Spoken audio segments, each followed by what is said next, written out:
Good evening, everyone. It is a wonderful Monday evening as I'm shooting this, but I'm going to upload it on Tuesday morning. So, either happy Tuesday morning to you as well. Hopefully, everyone had a good weekend with some friends or some family, got out and enjoyed some of the warmer weather during the day.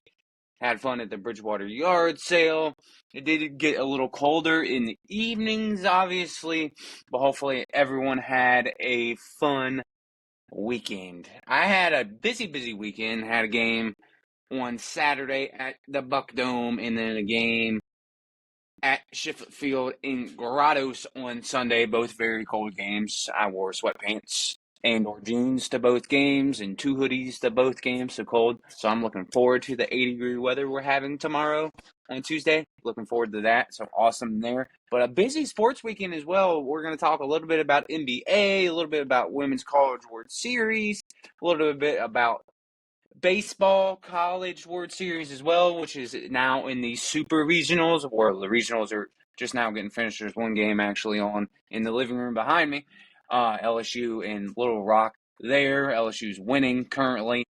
But we're going to talk about a lot of things, and as always, a positive thought to end us out. So first, we're going to start with on Saturday evening, the recap of the Pacers and the Knicks. Could the Knicks force a Game 7? Could the Knicks make history and be the first team that was down 2-0 and then eventually down 3-1 and come back? I thought so, but I was wrong. They did not show up, especially in the second half. The Pacers went on to win the game. The biggest thing early was, does Halliburton show up after Game 5? He was asked Game 5. I didn't show up. I was not aggressive. That's on me. We'll get into it here in a second, but he got into it. The other question is, can the Knicks keep the pace in their favor? Can they limit the turnovers? Can they limit the fast breaks? No. They had, what was it, 17 total turnovers, I think it was? 17 total turnovers, leading to 28 Pacers points. And they allowed 5 layups off made baskets. And not just layups where they went into the post and got an easy layup. Easy, quick outlet, boom, layup easy. Like within 5 seconds. So their transition defense after even made baskets was not good at all. That was a big question. They didn't do that. And so very not too good there. The Pacers, the more turnovers that they have, the more chance Knicks have. In the wins so far, they have 9 or less turnovers. In the losses, they have averaged 17 turnovers. So can the Pacers limit the turnovers? They did. They actually had, let's look how many they had in on Saturday evening there. Let's take a gander real quick. They didn't have many, but I did not write it down. Let's see how many they had. They had 12. So they had over their normal limit, but overall did very well, caused a lot of turnovers for them. It started out back and forth early in the first half. Brunson came into play early, but the biggest difference was around halfway through the second quarter. Aaron Nesmith took a little shot to the knee, and it probably bothered him a little bit. He was already hobbling on the ankle a little bit, so they switched up and put Andrew Nimhard on Jalen Brunson, and Jalen Brunson had trouble. He only had 19 points the whole game on, what was it, 8 of 19 shooting? Yeah, or 8 of 18 shooting. But Nimhard had 6 steals. That was the biggest thing. That was the biggest difference. Mitchell Robinson had a big first half with 5 offensive rebounds and 12 rebounds total. But in the second half, he didn't have a single offensive rebound. He had a few defense. So they really did a good job shutting him down there. The Knicks just couldn't get on fire. They'd get a little bit, but the Pacers would go on a run. They'd call a timeout, come out on a 6-0, 7-0 run, and then they'd stop. And then Pacers would go back on a run. Your score at the half was 58-54 Pacers. But the Knicks came out ablazing. 9-0 start to start the second half. And if you date it back into the second quarter, it was a 14-2 run to end the second half into the third quarter. So very big there. But the Knicks did come back after that and went on a 7-0 run. But then the Pacers came back in a 9-0 run and never looked back after that. The biggest difference for the Pacers The Pacers shot 51% from deep. Anytime the Pacers' playoffs have shot over 33%, so 1 of 3 from 3, excuse me, got run nose. From 3, they have went on to win all 12 of those games. So very good job by the Pacers there when they're shooting and when they're hitting. Good stuff. Mr. Halliburton showed up. Let's go over some key Pacers stats for you. Pascal Siakam had 31 points. When he scores a lot, the Pacers tend to win as well. I think he's on and off. He'll go on a game, off a game, on a game, off a game. So when he's on, Pacers are hitting, and they're very tough to stop. He had 31 of 10, 18 shooting. Mr. Halliburton had 21 points and 13 dimes. Straight dimes on 9 of 17. They started the fourth quarter, and he scored and or assisted on 8 of the 9 buckets to start the fourth quarter. So awesome stat line there for Mr. Nembhard chipped in with 14 points, but the biggest difference for him was the defense he played on Brunson. There was like 3 straight possessions in the third quarter where it took them 17 to 20 seconds to get the ball inside the three-point arc. And that is just physicality defense. Switching every screen. Nembhard up in the grill. He had a total of 6 steals, so very big there. Mr. Thomas Bryant, ex-Los Angeles Laker, had 11 points. He had 3 threes in the third quarter, all from the corner. He was very big off the bench as well, which was also key because Tony Bradley was hurt and did not play a single minute in this game. So very good job, Thomas Bryant there. Opie Toppin had 18 more points off the bench as well with 6 boards and 3 blocks. 2 key blocks late in the game to kind of seal, like, hey, we're not letting them come back, kind of last punch in the mouth. So very good night by Opie Toppin there. The biggest difference in the second half was just the Knicks couldn't get going, and Mitchell Robinson just wasn't that Energizer Bunny. Not that big in the second half. Brunson finished with 19, 8 of 19, and 7 turnovers. Cat had 22 at 8 of 19. OG had a big night. He had 24 points, so good there. Mitchell Robinson actually had 14 boards, 2 in the second half, though, and 5 offensive, but all 5 of those in the first half. Andrew Shamet had 12 points, all from 3. But 6 of those were late when the bench is cleared with 2 minutes left there. The Knicks overall shot 47%, but 28% from 3, so very bad from 3. Pacers shot overall 54% and were 51% from 3. The Knicks had a total of 17 turnovers, leading to 28 Pacer points. That is the biggest difference in the game. There was the turnovers leading to points. There was the biggest difference. Great ball pressure, especially Nembhard on Brunson. Even had Nesmith guarding Karl Anthony Towns, which was pretty big. Opie was good on switches. Pascal Siakam was long and got his hands in the passing lanes. So very good overall team defense. So the Pacers won Game 6 and won and are back in the NBA Finals for the first time in 25 years. That's backwards. To do it backwards so it looks right for y'all. First time in 25 years, guys. So that is awesome there. Trade Paul George. Maybe Philly should take notes. Look, Philly, Indiana traded Paul George. They're in the NBA Finals. OKC traded Paul George, NBA Finals. We'll do a special podcast probably on Wednesday evening about the preview of the NBA Finals, a bigger copy of that. So Pacers versus Oklahoma City NBA Finals, Game 1, ABC, Thursday night at 8:30. Pacers in it for the first time since 2000, and the Thunder first time since 2012 when they had KD, Harden, and Westbrook, probably one of the best big 3 if they would have stuck together, and they had K. Perkoff and Serge Ibaka. Probably one of the best start 5 in the last 15 years, in my personal opinion. You can argue with me about that if you want. Shoot me a message, but that's what I think there. Pacers versus Knicks, Game 1 on Thursday, ABC. Should be a fun one. I will do a full podcast on Wednesday evening about the matchup there and get more into the details of that. So congratulations to you, Indianapolis Pacer fans there. Great stuff for you guys. Now a recap of the RCBL. A busy weekend in the RCBL after not many games during the week because of Mother Nature and the weather.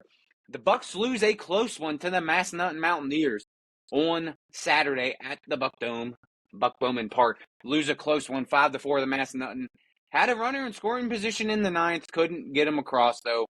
The biggest difference was we left 12 runners on scoring position and left the bases loaded twice. Kevin Nevato hit a bomb over center field. Flip, Christian Harris, Flip's his nickname, hit another bomb as well. Luke Tumacek was 2 for 3. Anthony Arciello was a big 2 for 4. We just couldn't get that run late. Really left a lot of runners on scoring position there. But we did bounce back on Sunday. I'll get into that in a minute. Massanutten really shut the door in the ninth. Andrew Bogger came in to close out. Kirk Messick started, and Ben Rossi, my apologies. Ben Rossi came in, kind of held it together, and Bogger slammed the door. Caden Spade, also a little bit power arm, came in from right field to play. So he hit a home run as well, and he's the 9-hole hitter. So that was very big there. The final stat line for that game was Massanutten had 5 runs on 8 hits, 1 error. The Bucks had 4 runs on 11 hits and 3 errors, and one of those errors was key in the top of the ninth, eventually leading to the go-ahead run for the Mountaineers, and they did not bounce. They did not let up from that. But we had a bounce-back game on Sunday. We bounced back and beat the Grottoes Cardinals at Sheffield Field in Grottoes 9-0. Another dominant pitching performance from Reed Long to start for 3 innings. Then Sam Iverson came in and pitched 3 strong. Let the first 2 men get on base, but then he shut the door after that. Tyler Truslow, big guy, 6'6", 260 pounds, I think, from Bridgewater College Eagles, came in, pitched 2 innings, and Tyler Connolly, last year's MVP in the finals, came in and shut the door in the 9th inning. But the biggest thing in the Sunday game was we had a big 9th, led to 5 runs. It was only 4-0 going into the 9th. It was still come back, hey, 4-0, grand slam still ties the game, right? But you want at least 5 runs, if in my opinion there. But we had the bases loaded with Christian Harris, or Flip, up the bat, and he hits a pop fly to the catcher in foul territory. Catcher drops it. It's 3-2 count. Next pitch is a walk, which eventually leads to 5 more runs, a bases clearing double from Anthony Arciello, and then after that, a triple from Luke Tumacek, who eventually scored as well. So if that drop ball wouldn't have happened, we probably would have been 4-0. So it was very big momentum swing there. We really got the bats going. Didn't get a hit till the 4th inning. Kevin Chandler kind of pulled them together and said, "We got to hit, boys." And we came out and hit. We had 9 Ks from the 4 pitchers. For our hitters, Nick Stavros was 2 for 4. Sumter was 3 for 4. But both of them had 2 very big defensive plays that kind of stopped some momentum from building for Grottoes. Sumter had a diving play, stretched out really far to get one from getting past him and got it out there. And then Stavros went to his left towards first base, and then eventually turned a 6-4-3 double play, or 4-6-3 double play, to end an inning and end the threat there. So they were very big on the defensive night. Arciello had back-to-back nights on Saturday and on Sunday for 2 for 4. Kid from Shenandoah University from the Winchester area. So great night from Mr. Arciello. And then other action in the RCBL on Saturday. Stuart Strath beat Elkton Blue Sox in Elkton 15-0. Then Sunday, the Bruins, the Brew Crew, the Broadway Bruins beat Elkton 16-2. The Broadway Bruins are currently in first place in the RCBL at 4-0. They have scored double digits, 15 or more runs in 3 of their 4 games. They come to the Buck Dome on Friday. Should be a good one there. And then the Reds defeated Massanutten Mountaineers, Bridgewater Reds, 12-4 on Sunday. And Mr. Chris Huffman, last year's MVP of the league during the regular season, finally pitched his first appearance and had 5 scoreless innings to finish the game there. So it was good to see him out on the mound and back in action there. And then tonight, Monday night, the Cardinals beat Draft in a nail-biter 8-7, scoring the go-ahead run in the top of the 8th. So now on to action until Friday. Tomorrow night, Massanutten travels to Stuart Strath to play the Diamondbacks, and then your Clover Hill Bucks will host the Montezuma Braves, and then tomorrow the Bridgewater Reds will head to Elkton to face the Elkton Blue Sox. So very, very big week in the RCBL, kind of get things rolling. Your first big week, because last week would have been the first big week, but Mother Nature messed that up for us. So first big week of a lot of games there, should be a fun one. The Bucks have 3 home games this week. We have Tuesday against Montezuma Braves, Friday against the Broadway Bruins, which will be a first place game because we only have 1 loss going into it, hopefully, if we beat Montezuma on Tuesday. And then we host Bridgewater again on Saturday. So 3 home games, and all those home games for the Bucks are at 7:45. All the home games during the week for all the other RCBL teams are at 7 o'clock. It's just we can't play because of the sun. If you've ever been to Buck Bowman Park, you got to know why you can't see.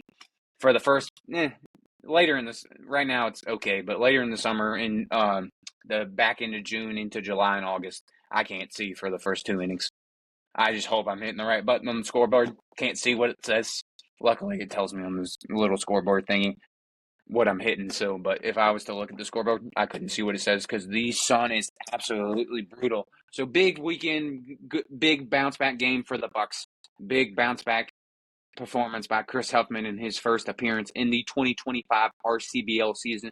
Should be a fun week in the RCBL if you are a baseball fan. Should be a fun one there. So now we're going to recap a little bit of the Women's College World Series over the weekend. It was interesting. So we're going to fast forward to Sunday when the UCLA Bruins were playing the Tennessee Volunteers in an elimination game to get to the semifinals to play Texas.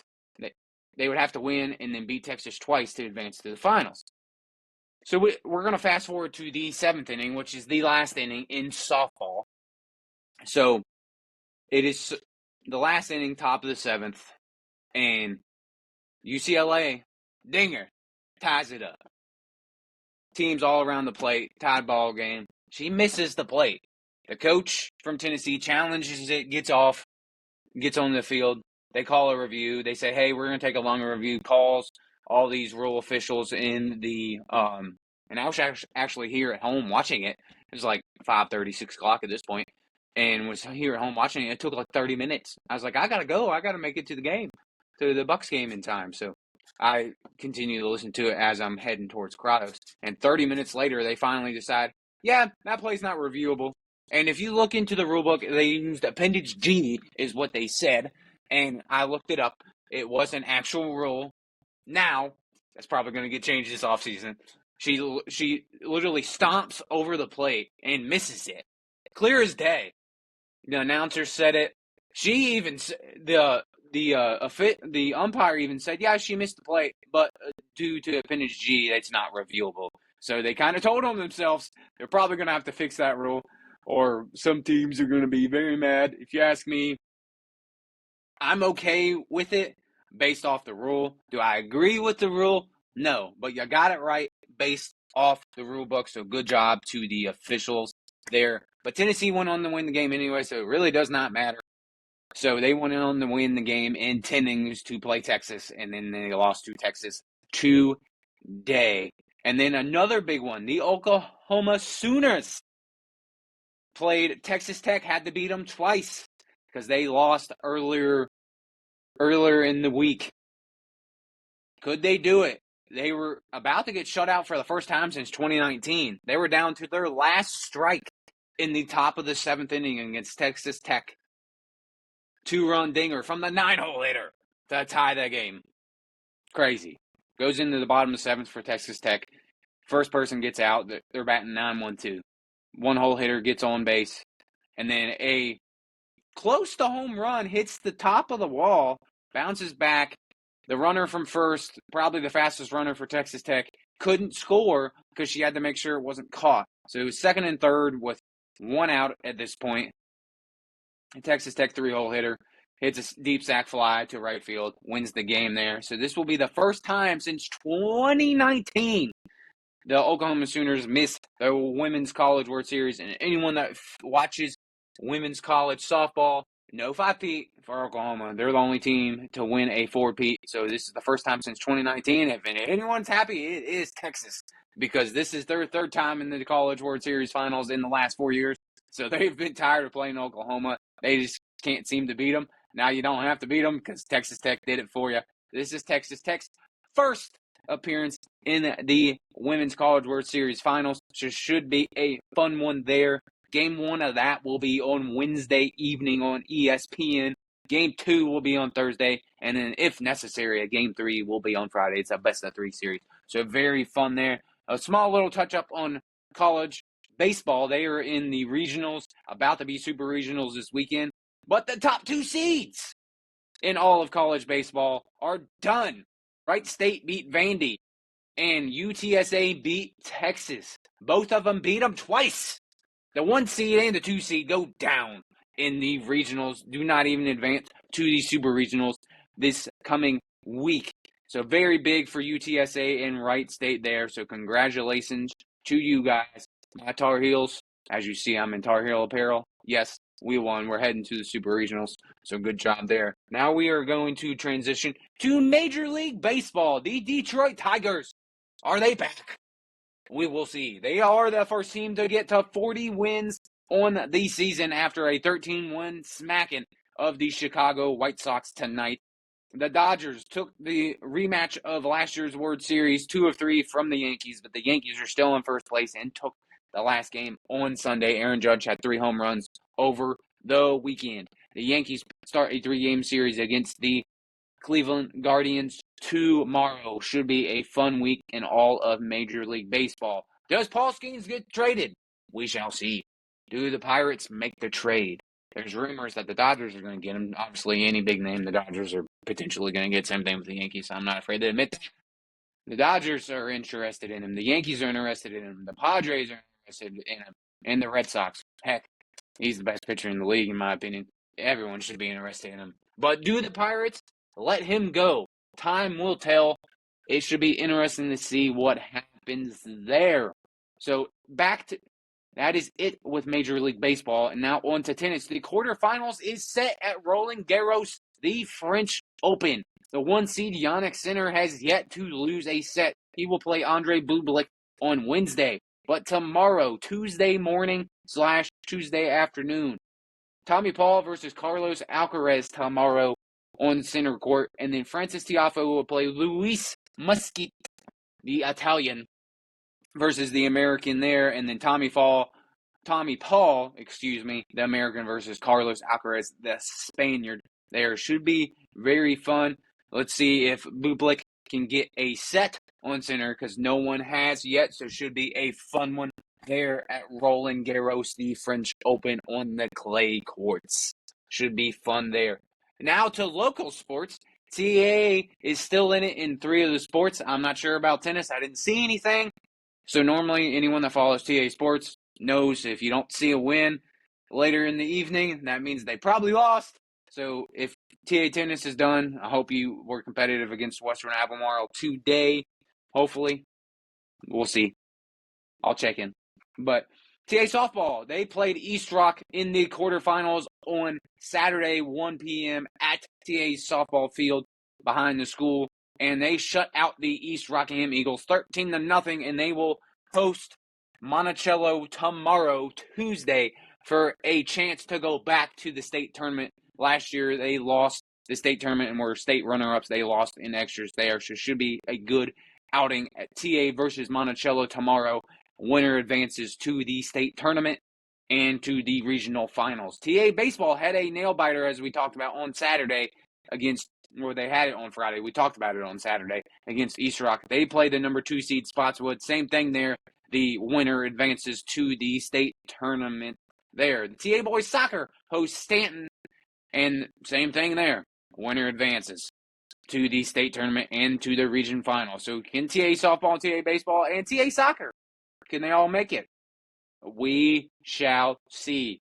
Chances looking very good for all 3 of them, but we shall see. All for state burst. So good luck to all teams but especially good luck to the TA teams. Yes, I'm a TA grad. I'm a little biased there. You can come at me if you want. Stanley Cup Finals start on Wednesday. Can the Panthers still dominate the scoring against the aggressive defense of the Edmonton Oilers? We shall see. Game 1 of the Stanley Cup Finals is Wednesday. So in recap, a busy sports week. We got quarterfinals in men's tennis starting tomorrow. We've got the Stanley Cup Finals starting on Wednesday. We've got the Women's College World Series Game 1 starting on Wednesday. And the NBA Finals starting on Thursday. So a busy week if you're an overall just sports fan. You want to watch some good entertainment is what some people call it, because it's scripted. Secret. I'll let you in on one. It's not. So anyone that thinks sports is scripted, you can come at me. Sports is not scripted. So yes, it's still entertainment. Yes, you watch it. So if you want to watch some good stuff, Stanley Cup Finals, Women's College World Series Softball Finals, NBA Finals.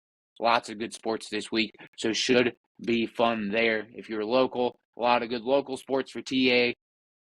And for there's Rocktown is in also the other region semifinal for boys soccer as well. So lots of good stuff. And then County League Baseball all week as well. County League Baseball is free. And bad thing is you got to listen to me talk if you go to the Bucks game. So pick your poison. But there's plenty to do. Great weather this week as well. Not looking like much rain, which is good. Yeah, we need rain, but I'm a sports guy, so I don't like the rain.